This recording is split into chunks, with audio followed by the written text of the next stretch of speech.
8절로 20절에 주시는 말씀.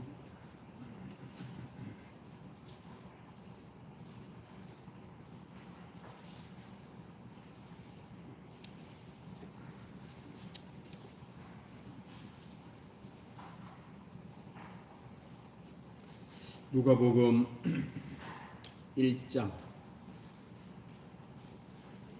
8절로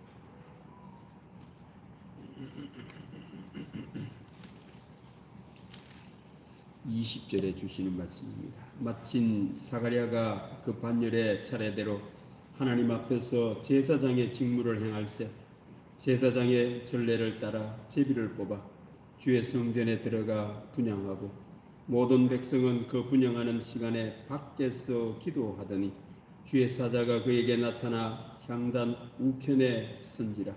사가랴가 보고 놀라며 무서워하니 천사가 그에게 이르되 사가랴여 무서워하지 말라.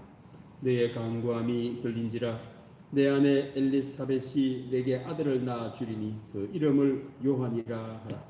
너도 기뻐하고 즐거워할 것이요 많은 사람도 그의 태어남을 기뻐하리니 이는 그가 주 앞에 큰 자가 되며 포도주나 독한 술을 마시지 아니하며 모태로부터 성령의 충만함을 받아 이스라엘 자손을 주 곧 그들의 하나님께로 많이 돌아오게 하겠습니다. 그가 또 엘리야의 심령과 능력으로 주 앞에 먼저 와서 아버지의 마음을 자식에게 거스르는 자를 의인의 슬기에 돌아오게 하고 주를 위하여 세운 백성을 준비하리라. 사가랴가 천사에게 이르되 내가 이것을 어떻게 알리오? 내가 늙고 아내도 나이가 많으니이다. 천사가 대답하여 이르되 나는 하나님 앞에 서 있는 가브리엘이라. 이 좋은 소식을 전하여 내게 말하라고 보내심을 받았노라. 보라, 이 일이 되는 날까지 내가 말 못하는 자가 되어 능히 말을 못하리니 이는 내가 내 말을 믿지 아니함이거니와 때가 이르면 내 말이 이루어지리라 하더라. 아멘. 오늘도 우리 하나님의 은혜와 평강이 예배드리는 우리 모두와 함께 하실 줄로 믿습니다. 오늘은 대림절 첫 번째 주일입니다. 교회력으로는 2023년이 시작이 되었습니다. 교회 달력으로는 2023년이 세상의 이 달력보다 한 달 빠르게 시작이 됩니다. 예수님이 이 땅에 태어나실 때 예수님을 기다렸던 사람들이 있습니다. 마찬가지로 우리 예수 믿는 사람들도 예수님을 기다리며 사는 사람들이라 하겠습니다.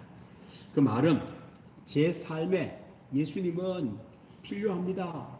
꼭 필요합니다. 라는 뜻입니다. 제 삶이 어려운 것은 예수님이 계시지 않고 예수님을 멀리 했기 때문입니다. 라는 의미입니다.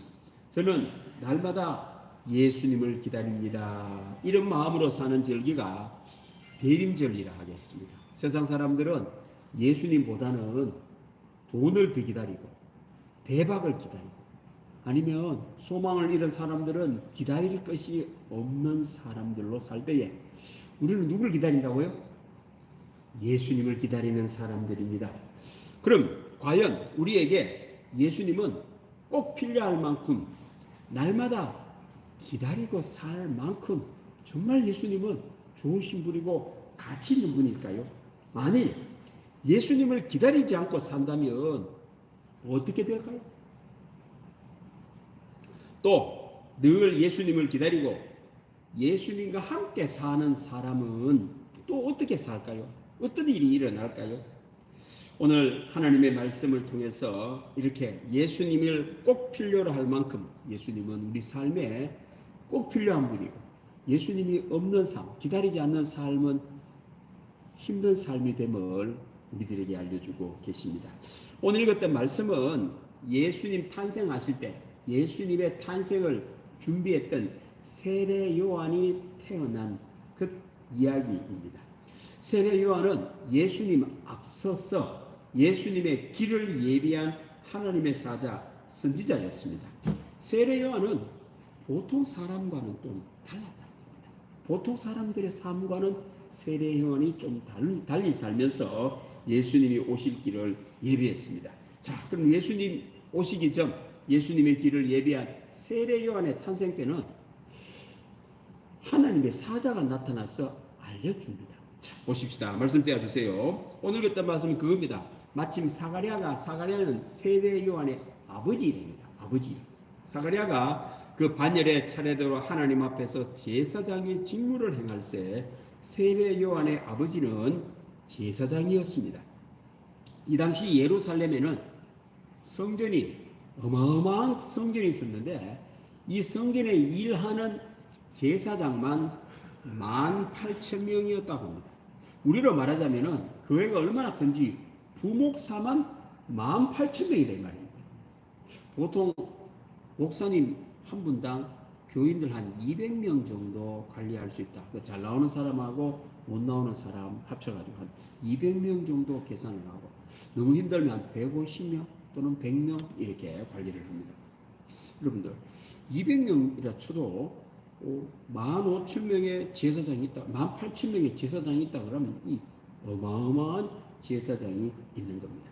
이 제사장들은 제사를 드리고 그곳에서 나오는 재물을 갖고 먹고 삽니다. 월급이 없었습니다.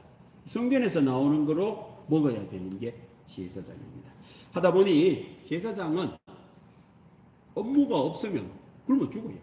그래서 제비를 뽑아서 18,000명이나 되는 모든 제사장들이 돌아가면서 자기 순서에 맞춰서 일을 합니다.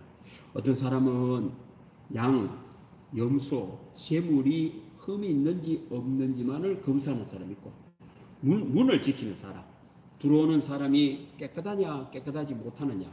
어떤 제사장은 우리는 정육점에서 고기를 잡는데 이스라엘 사람들은 제사장들이 고기를 잡았습니다. 그래서요 고통 없이 죽이는 법이 발달해 있었습니다. 이렇게 모든 일을 제사장이 다 했는데 세례요한의 아버지는 제비를 뽑았는데 무슨 일을 했느냐?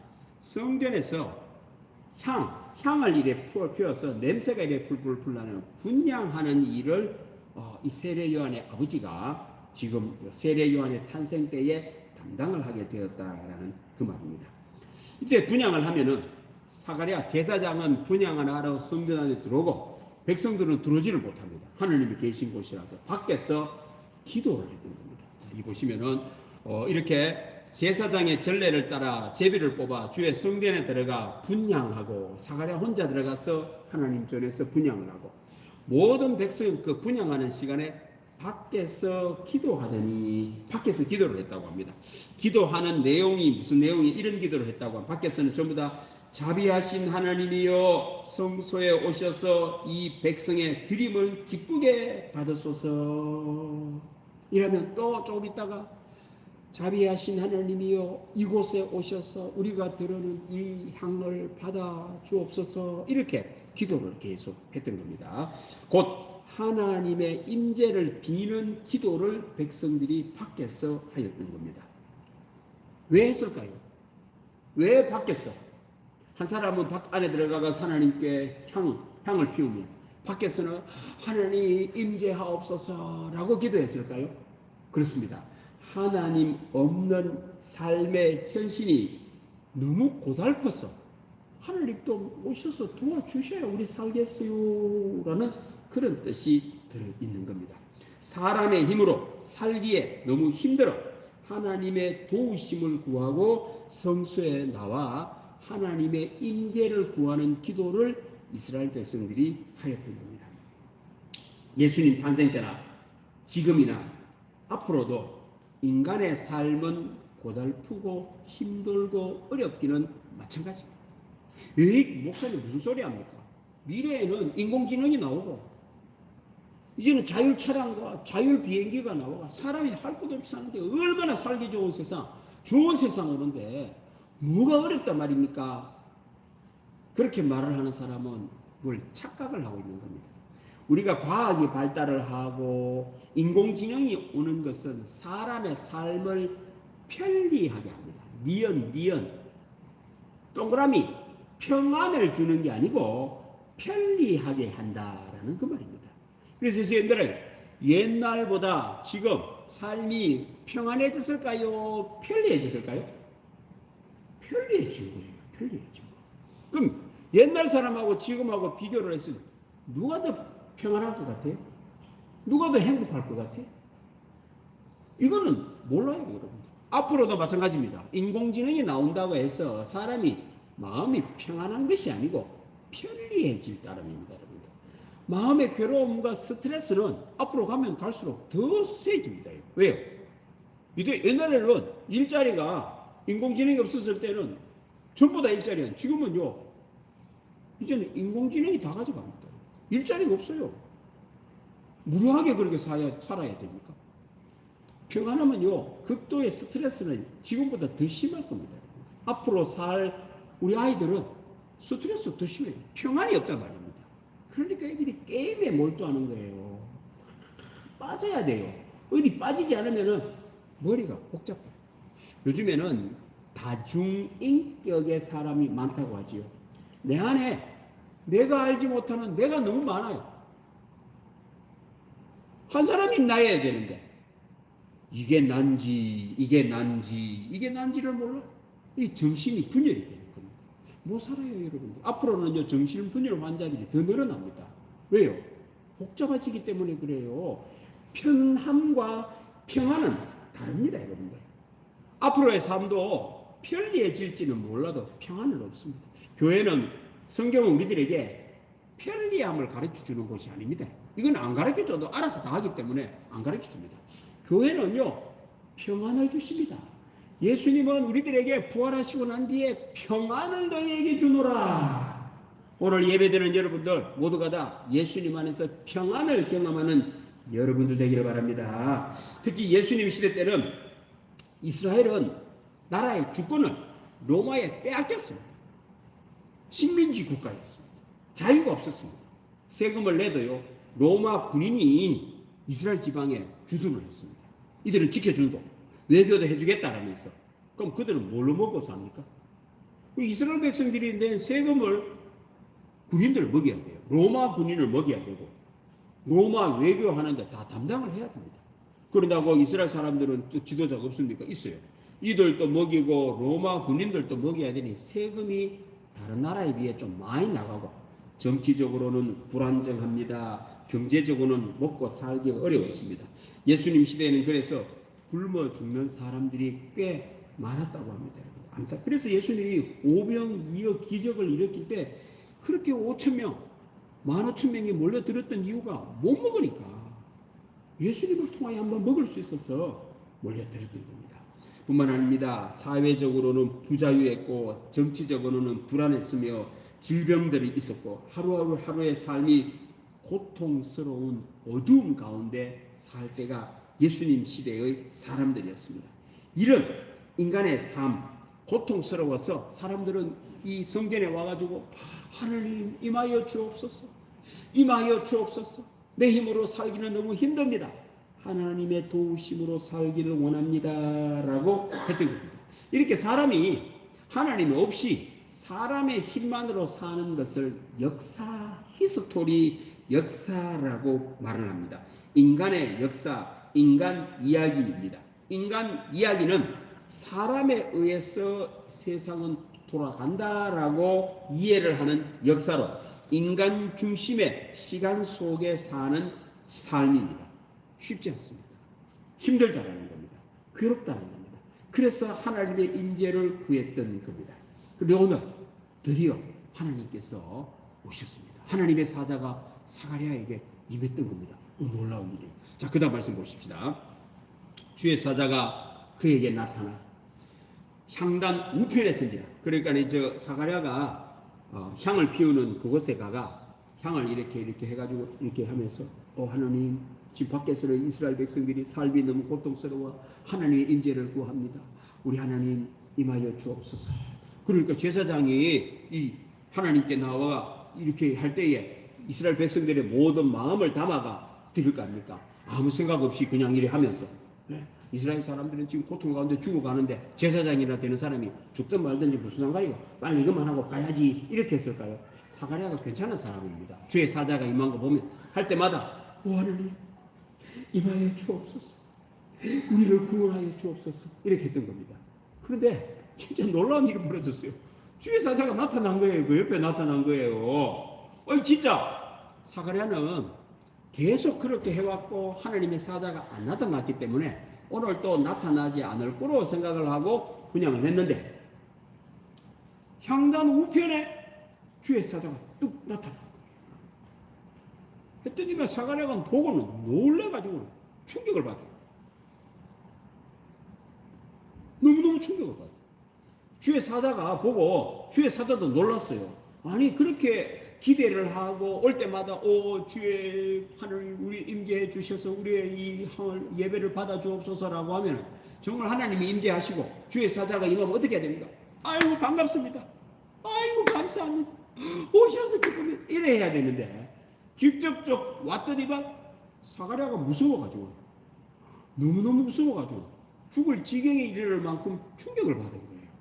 그래서 주의 사자도 놀래가지고 얼른 이렇게 말합니다. 사가랴여 무서워하지 말라. 너의 간구함이 하나님께 상달이 되었다 이 사람아 라고 이렇게 그 마음을 위로해 주는 겁니다. 너무 충격적인 일이었기 때문에 그렇습니다. 한 번도 주의 사자가 나타난 적이 없었기에 주의 사자가 진짜 나타나니 사가랴가 충격을 받고 무서워한다라는 겁니다. 그렇습니다. 우리 사람도 마찬가지입니다. 여러분들 혹시 여러분들이 어려워서 하나님을 구했는데 하나님이 여러분들 옆에 떡 진짜 왔다 그러면 여러분들 어떻게 하시겠어요? 반갑습니다. 기다렸습니다. 이렇게 하실 것 같아요. 우리 생각대로 그렇게 안 될 겁니다. 오늘 이 말씀 속에는 두 가지 교훈이 들어있습니다. 첫째는 이 세상은 인간의 시간만 있는 게 아니고 사가랴는 지금 백성들의 마음을 담아가지고 그냥 분양을 하는 이런 이 사람의 시간이죠. 이때에 하나님께서도 움직이신다라는 말입니다. 세상은 이 세상 모든 것은 사람에 의해서만 돌아가는 것이 아니고 하나님께서도 지금 역사하십니다. 그러니까 인간의 시간만 있다라는 것은 과학이고 하나님의 시간도 있다라고 믿고 사는 사람은 믿음의 세상이라는 거예요. 지금 왜 사람이 어렵습니까? 지금 왜 이거 어렵습니까? 하나님을 빼고 사람이 살려고 하니 너무너무 고통스러워요.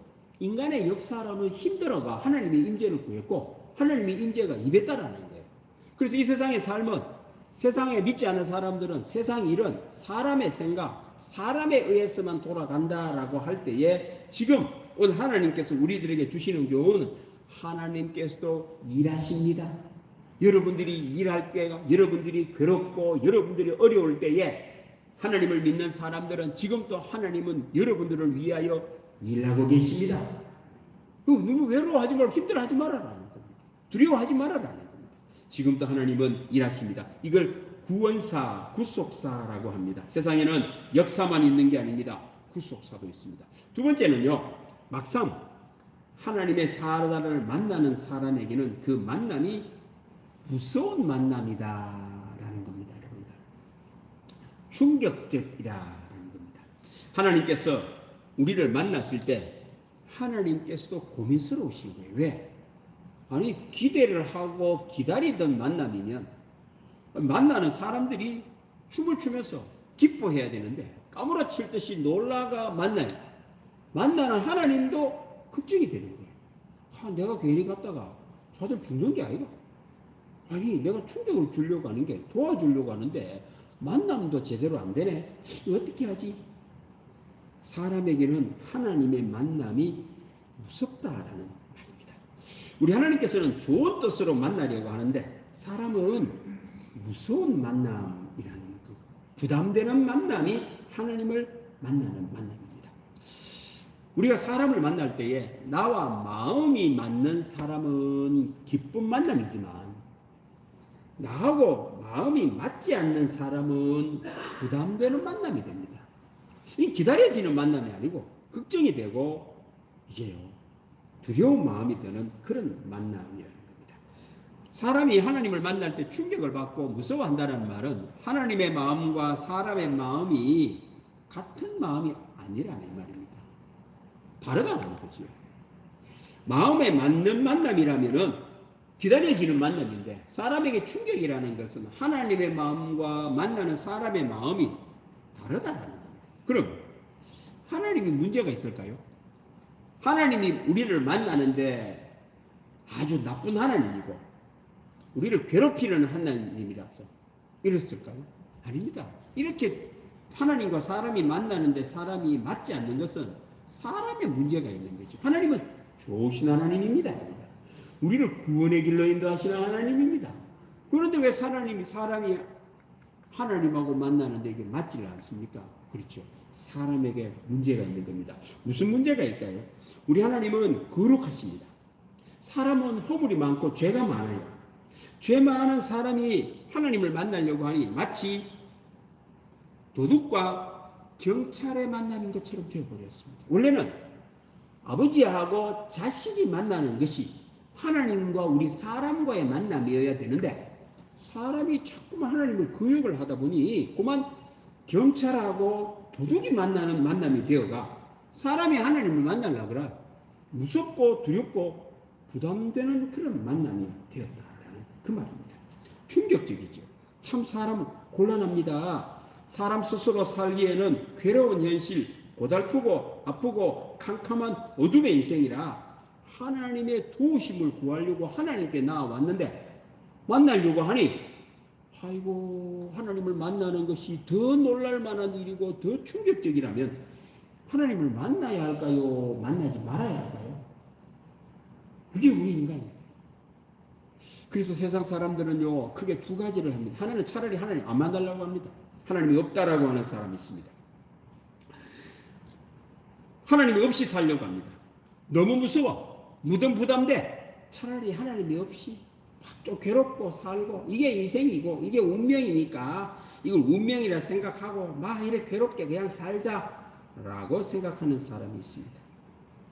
어떤 사람은요, 아예 하나님을 부정을 해버립니다. 하나님이 없어.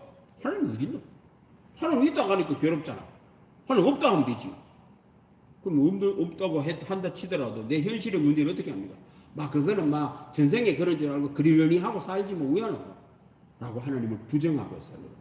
어떤 사람은 두 번째는요, 우상 숭배하는 사람이 있어요. 그런 하나님은 무서우니까 이래 만나지 말고 부담 없는 하나님 우리가 만들면 되잖아요. 어쩌나요? 아니 무서운 하나님을 왜 만나? 아이고 막 우리가 하나님을 막 그 가짜 하나님을 만들어 내가 부담 없이 만나자라는 거죠. 그래서 이 불교나 이런 데 가면은요, 그 신은 부담이 없어요. 왜? 사람이 만들어낸 신이기 때문에.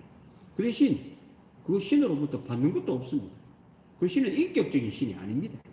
그냥 자기들이 좋아가지고 그냥 그리 비는 거죠. 알고 보면 그들의 기도나 우리 교회 다니는 사람의 기도는 내용이 다릅니다. 여러분들. 그 사람들은 물질적인 것밖에 안 구해요. 편리함만을 구합니다. 평안을 구하지 않습니다. 여러분들. 아이고 돈 잘 벌게 해주세요. 우리 아들 잘 되게 해주세요. 아이고 우리 남편 건강하고 성진하게 해주십시오. 이걸 구하지요. 예. 근데 여러분들 우리 애가 합격을 했었죠. 그래서 절에 가서 비는 기도는 무슨 기도를 하느냐? 우리 아들 월급 200만 원 받게 해주세요. 이렇게 기도할까? 우리 아들 200만 원 받는데 1000만 원 받게 해주세요. 이렇게 기도하십니까? 여러분들이 자식이 그래 자꾸 막 월급 다 깎이는 이렇게 기도를 합니까? 자꾸 나아지는 기도를 드려요? 그런 기도를 드리죠. 자, 그런데요, 우리 애가 200만 원 받다가 1000만 원을 받으면 마음이 평안해질까요? 그냥 삶이 편리해질까요? 알고 보면 그 사람들이 구하는 기도는 평안을 구하는 기도가 아닙니다. 편리함을 구하는 기도지요. 그 응답도 없습니다. 왜? 죽은 신이기 때문에. 부담 없이 하니까. 세상에는 하나님의 법칙이 통합니다. 여러분들. 뿌린 대로 거두고 심은 대로 거두지 심지 않은데 거두어지질 않지요. 그런 시대에 가가 부담 없이 만나는데 응답도 없습니다. 우리의 하나님은 좋으신 하나님입니다. 자, 이제 하나님을 만나는 길이 열렸습니다. 이제는 무서운 만나려고 하니 내 힘으로 살 수가 없었어. 하나님을 기다리고 좀 만나달라고 이렇게 하나님께로 가는데 가까이 가기가 너무 부담스러워. 무서운 하나님이었는데 이제는 달라졌습니다. 누구를 통하여? 기쁨으로 만날 수 있습니다. 감사함으로 만날 수 있습니다. 부담 없이 만날 수 있습니다. 그분이 누구냐? 그분이 바로 예수님이십니다. 우리 하나님하고 우리하고 너무나 거리가 멀어가. 사람이 힘으로 살 수가 없어. 하나님의 도우심을 구했는데 무서운 하나님께 나아갈 수 없어. 부담스러웠던 그 만남이 예수님이 우리의 사람의 모든 잘못을 다 대신 지고 가심으로 말미암아 이제는 우리가 기쁨으로 하나님을 만날 수 있게 되었습니다. 예수님의 이름으로 하나님을 만나는 여러분들 되기를 바랍니다.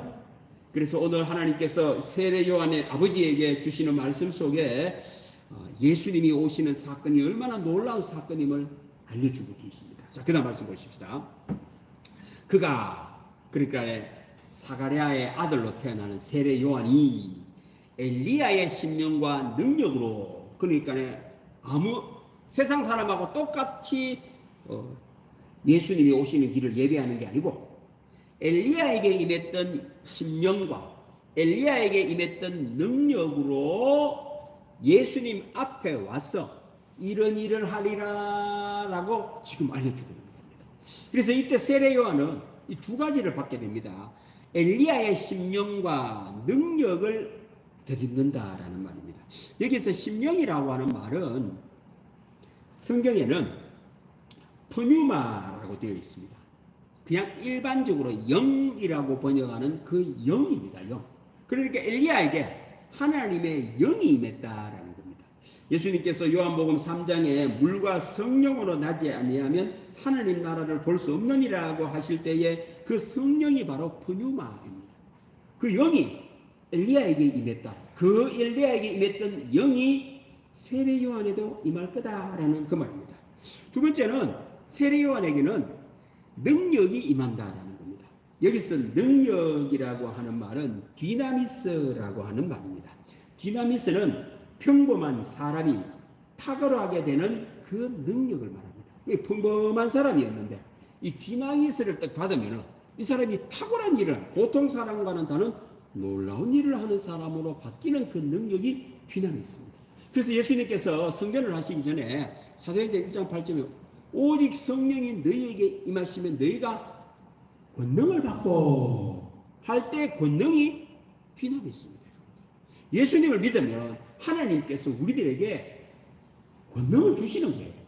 그래서 여러분들 엘리야도 평범한 사람이었는데 하나님의 영과 하나님의 능력이 임하니 놀라운 일을 한 것처럼 세례 요한에게도 하나님의 영과 하나님의 능력이 임하여 보통 사람이 할 수 없는 놀라운 일을 해서 오실 예수님의 길을 예비하는 그런 삶을 살 것이다 라는 그 말입니다. 자, 그 세례 요한이 그러면 이런 엘리야의 심령과 능력을 갖고 무슨 일을 하느냐? 세 가지 사역을 한다고 알려줍니다. 여기 보시면 첫째는 아버지의 마음을 자식에게, 뒤에는 이제 괄호 열고 돌아오게 하고 여기 붙이면 되겠습니다.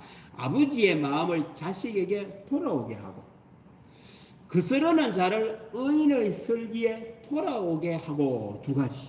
그 다음에 세 번째는 주를 위하여 오실 예수님을 위하여 세운 백성을 준비하게 하리라. 이 세 가지를 세례 요한이 할 것임을 오늘 알려주고 있는 겁니다. 한 가지씩 보면은 먼저는 아버지의 마음을 자식에게 돌아오게 한다. 이 번역이 조금 어렵죠. 아버지의 마음을 자식에게 돌아오게 한다. 이게 무슨 말이지? 그렇습니다. 자식이 집을 나갔어요. 탕자의 비유처럼 아버지의 재산의 반을 들고 가가 흐랑방탕하게 다 써버렸습니다. 이 탕자가 아버지께 올 수 있을까요? 못 올까요? 못 오지. 이 사람은 똑같습니다. 하나님 앞에 가려고 그러니 거룩한 하나님 앞에 죄 많은 우리 사람이 갈 수가 없잖아요. 무서워 뭐하냐. 마찬가지는 그때에 아버지의 마음을 자식에게 넣어준다는 거예요. 탕자가 이런 나를 아버지가 받아줄 거야 라는 마음이 들면은 아버지께 돌아오겠죠. 그 세례 요한이 하는 일이 뭐냐면은 회개를 이야기합니다. 사람들아, 회개라. 하나님 좋으신 분인데 하나님께로 돌아오라. 그래서 아버지의 마음으로 돌아서면 하나님께로 돌아오는 이런 일을 세례 요한이 한다 이 말입니다. 죄 많은 도둑 같은 이 도둑이 경찰을 만날 수가 없는데 도둑이 회개를 하는 거예요. 돌아섰어요. 이래가지고 경찰을 만날 수 있게 하는 그 일을 세례 요한이 한다. 자식이 죄가 많고 허물이 많아 아버지를 만날 자격이 없었는데 회개함으로 말미암아 만날 수 있는 길을 세례 요한이 연다라는 말입니다. 두 번째는 무슨 일을 하냐? 거스르는 자를 의인의 슬기에 돌아오게 한다. 자꾸 하나님으로부터 하나님은 우리들에게 구원, 살 길을 알려주시죠. 여러분들, 하나님은 우리를 죽게 하려고 하실까요? 살게 하기를 원할까요? 우리 하나님은 나쁜 하나님일까요? 좋은 하나님일까요? 우리 하나님은 사랑의 하나님일까요? 미움의 하나님일까요? 우리 하나님은 좋은 하나님입니다, 여러분들. 좋은 하나님인 거예요. 그런데요, 구원의 하나님, 좋은 것을 주시는 하나님을 거스르지 반대로 간다는 것은 안 좋은 쪽으로 자꾸 사람이 간다. 죽는 쪽으로 자꾸 간단 말이에요. 저주스러운 길로 자꾸 간단 말이죠. 왜? 좋아가지고, 자기가 좋아가지고. 요즘에 우리 마약하는 사람이 늘어나고 있다고 그러죠. 우리나라 참 큰일입니다. 아니, 그 마약을 하라 합니까? 하지 마라 하지요. 하지요. 왜 합니까? 좋아가지고. 죽을 수도 없는데. 이런 것이요, 우리 삶에는 너무 많아요, 여러분들. 이걸 기호라고 합니다. 기호품이라고 합니다. 술, 담배. 안 해도 안 죽어요, 여러분들. 안 하면 죽는 게 있지요. 여러분들, 밥을 먹으면, 안 먹으면 안 죽습니까? 밥은 꼭 먹어야 돼. 안 먹으면 죽어요, 여러분들. 새끼 안 먹으면 죽어요. 이거는 필수품이라고 합니다. 이 외의 모든 것은 기호품이라고 합니다. 안 해도 되는 거예요. 근데 재밌는 것은요, 안 해도 되는 그것은요, 좋아요. 땡겨요. 요즘에 이 위험한 스포츠들이 많습니다, 여러분들. 하늘에서 뛰어내리는 거, 절벽에서 뛰어내리는 거, 뭐 절벽 기어 올라가는 거, 뭐 별게 하는 거 있죠. 선진국에서는 안전한 허락을 안 해주죠. 죽어요, 여러분들. 그래 하다가. 근데 왜 하지요? 좋아가지고 하지, 좋아가지고. 근데요, 좋은 거하고 생명하고는 아무 상관이 없습니다. 살기가 편리해지면요, 좋아하는 것이 늘어납니다, 여러분들. 해야 될 건 안 하고, 좋아할 것만 자꾸 하니, 거스르는 거예요. 죽음이 딱 기다리고 있는 거죠. 여러분들, 지금 여러분들 밖에 나가가지고 일을 하면요, 동남아시아 사람들이 하는 그 일을 해도 먹고 사는 데는 지장이 없어요. 근데 한국 사람 그 월급이 적습니다. 왜요? 필수품보다도 기호품이 더 많기 때문에 그래요. 그 섭섭이가 더 크기 때문이에요. 휴대폰비, 무슨 또 뭐 자동차비, 생활에 필요한 물품들이 너무 늘어나 버렸죠. 그래서 지금은요, 필수품보다도 기호에 들어가는 비용이 더 많습니다, 여러분들. 이게 비용이 늘어나니까 그게 수입이 적어요. 그래 피집 지고 살고 어렵게 살죠. 그게 거스르니까 그런 일이 벌어집니다. 이걸 슬기롭게 해준단 말입니다. 누가? 세례 요한이 와서 사람들아 거스르지 마라. 그리로 가면 안 돼. 슬기로운 지혜로운 삶을 살아야 돼 라고 하며 분별력을 키운다는 겁니다. 그래서 세례 요한이 와서 하는 일은 돌아서게 하는 겁니다. 회개하는 겁니다. 이리 가면은 안 되는구나. 이걸 세례 요한이 한다는 겁니다. 세 번째는 주를 위하여, 예수님을 위하여 세운 백성, 세례 요한이 많이 세워놓겠다. 그러니까 예수님이 또 오면은 예수님을 믿을 수 있도록 세례 요한이 하는 그 일을 한다. 이런 이야기를 사가랴가 딱 들었단 말입니다. 사가랴가 이렇게 딱 들었는데 이런 일은 한 번도 일어난 적도 없고 들은 적도 없고 본 적도 없었습니다. 지금까지는 하나님이라고 하는 무서운 하나님이었어요. 만날 수 없는 하나님인데 돌아오게 하는 이 하나님을 소개하니 사가랴가 너무너무 충격을 받았던 겁니다. 처음 겪는 일이었습니다. 사가랴가 말도 못합니다. 그 다음 말씀 봅시다. 그래서 사가랴를 말 못하게 합니다. 보라, 이 일이 되는 날까지 내가 말 못하는 자가 되어 너희 말을 못하리니 이는 내가 내 말을 믿지 아니함 이거니와. 이 세례 요한에게 하신 이 말씀은요, 우리 사람들에게는 대전환이 일어나는 놀라운 역사가 일어나는 사건이 일어난다는 겁니다. 이 너무 놀라가지고 이 사가랴가 밖에 나가가 말을 다른 사람에게 말을 옮기려고 하면 이렇게 말을 해도 다른 사람들이 받아들이지를 않는다는 거예요. 왜요? 이런 적이 없었기 때문에 그렇습니다. 한 번도 이런 적이 하나님을 만나는 대전환이 일어나는 이런 일들이 일어나니 말을 해도 못 알아듣는 거죠. 또 사가랴가 이렇게 정확하게 표현을 할 수도 없습니다, 여러분들. 왜? 인생의 대전환이 일어나는 일을 사가랴가 어떻게 이야기를 하겠어요? 차라리 말 못하네. 이걸 믿지를 못하니 사가랴가 말문이 막혀버렸다라는 그 말입니다. 그렇습니다. 천지개벽의 일이 일어납니다. 그 놀라운 인류의 역사, 대전환이 일어나는 사건, 하나님을 무서워하는 하나님에서 사랑의 하나님으로 바뀌는 놀라운 일이 누구를 통하여 나타났느냐? 예수님을 통하여 나타난 겁니다.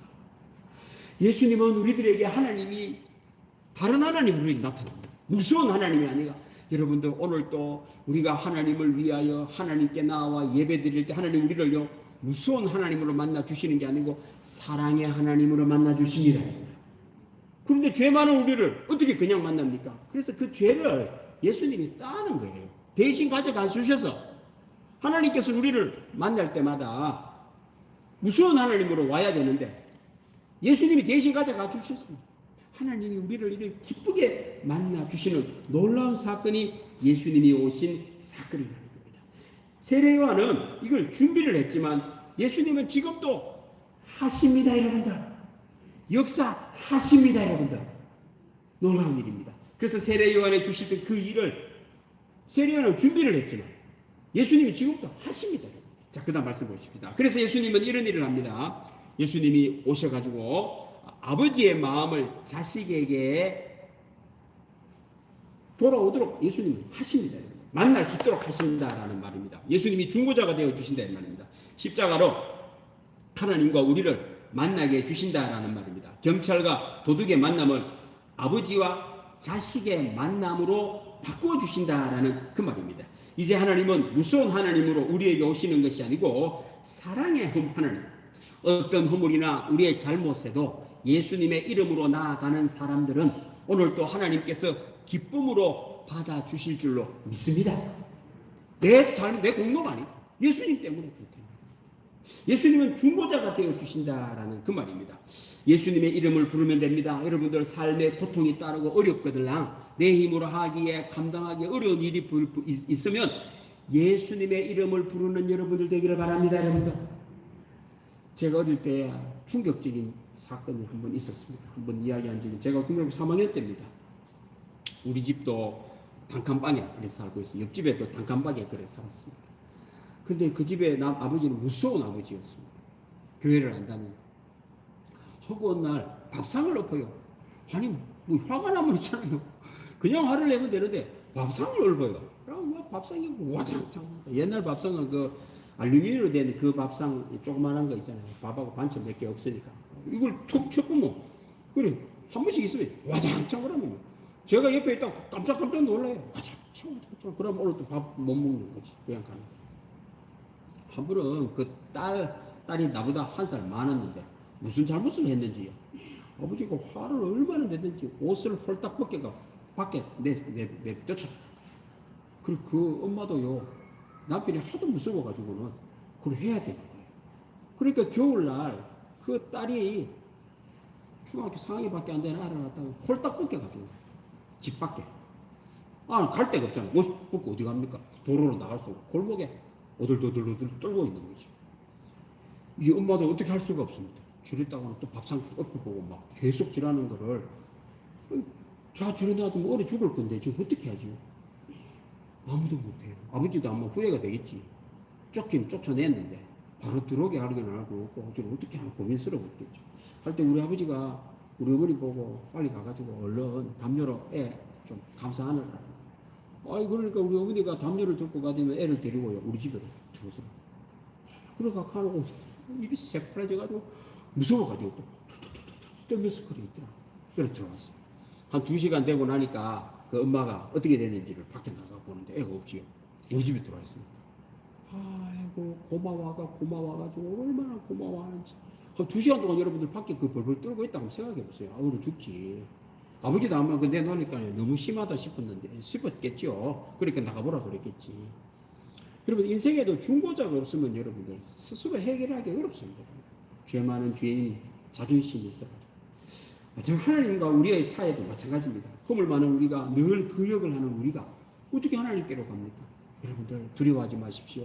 내가 잘못을 하고 내가 잘못된 일이 일어난다 할지라도 두려워하지 마시기 바랍니다. 예수님은 우리의 허물을 대신 지고 가셔서 중보자가 되십니다.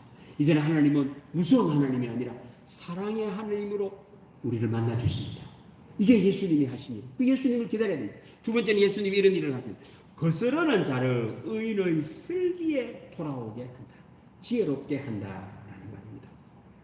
예수님이 하시는 일은 사람들이 자꾸만 거슬러 살라 그래요. 하나님께서 구원, 생명, 사는 길 이쪽으로 가려고 하는데 어리석어가 자꾸만 거스르는 그런 일을 하려고 한다라는 겁니다.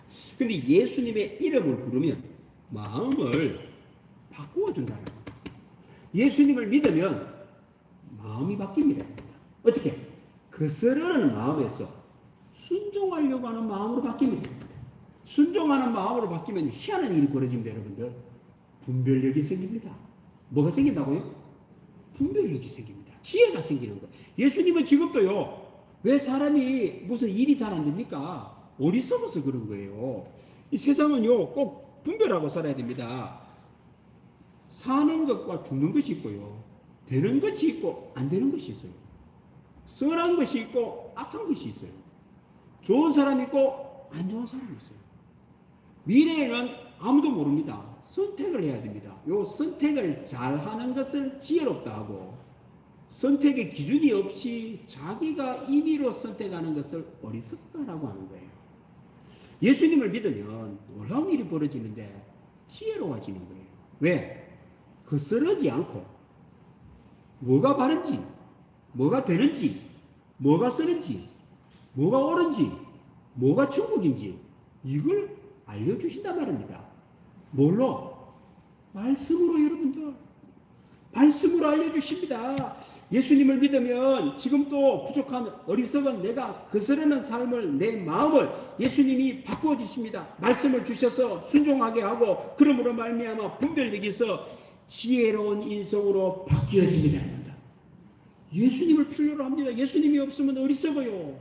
예수님을 믿으면 지혜롭게 됩니다. 뿐만 아니라 세 번째는 예수님은 주를 위하여 세운 백성을 세례요한은 준비를 했지만 예수님은 직접 세우십니다. 예수님을 믿으면요, 세상은 내가 나를 세워요. 내 인생, 내 스스로 나를 세우려고 하는데 능력이 없어. 분별력이 없어. 세우려고 해도 잘 안 돼요. 이럴 때에 예수님을 믿으면 예수님이 세우십니다. 예수님이 세우십니다. 어떻게 해요? 앞에 보시면은 엘리야의 심령과 능력으로 세워줍니다. 심령이라는 말은 영이라고 해서 프뉴마, 하나님의 영, 예수님의 영으로 우리를 세우시고 능력을 주십니다. 아무것도 하지 못한 평범한 나를 탁월한 일을 하게 하는 사람으로 능력을 주신다라는 겁니다. 어떻게 해요? 믿으면 됩니다. 어떻게 하면 된다고요? 믿으면 돼. 받아들이면 된다라는 말입니다. 받아들인다라는 말은 뭘 받아들인다라는 말이냐? 오늘 이 말씀을 받아들이면 되는 거예요. 하나님의 약속을 믿으면 됩니다. 예수님의 말씀을 받으시면 됩니다. 그래 하면요, 하나님께서는 영으로 우리에게 역사를 하시고, 말씀을 또 역사를 하시고, 우리에게 말씀으로 지혜를 주셔서 능력을 주시고 분별력 있게 하십니다. 주 예수님이 이런 일을 하신다 이 말입니다. 지금도 얼마나 많은 사람들이 예수님을 기다리지 않고 살아요. 사람의 힘은 사람의 힘으로 살려고 하다 보니 편리함은 있는데 평안이 없어요. 죽어갑니다. 여러분들, 앞으로는 예수님이 필요한 시대를 삽니다. 영이 필요한 시대를 살고 능력이 필요한 시대를 삽니다. 오늘 예배에 참석한 여러분들은 모두가 다 예수님만을 기다리는 여러분들 되기를 바랍니다. 그리고 예수님을 통하여 약속을 믿고 받아들여 이제 하나님이 주시는 영, 하나님이 주시는 능력으로 지혜롭게 뿐만 아니고 많은 사람을 생명의 길로 인도하는 복의 근원이 되시기를 바랍니다. 기도하겠습니다. 하나님 아버지 감사합니다. 오늘 또 대림절 예수님을 기다리는 날에 예수님을 기다리는 교우들 되게 해 주시니 감사합니다. 세상은 엉뚱한 것을 기다릴 때에 우리 오늘 예배드린 믿음의 교훈을 다 예수님만을 기다리는 은혜가 있게 하여 주옵소서. 무서운 하나님, 부담되는 하나님이 사랑의 하나님, 어리석은 삶에서 지혜로운 삶으로 내 스스로 세우는 삶에서 예수님이 세우시는 우리 교우들의 삶이 되게 하여 주옵소서. 감사드리며 예수님의 이름으로 기도드립니다. 아멘. 98장 찬양하겠습니다.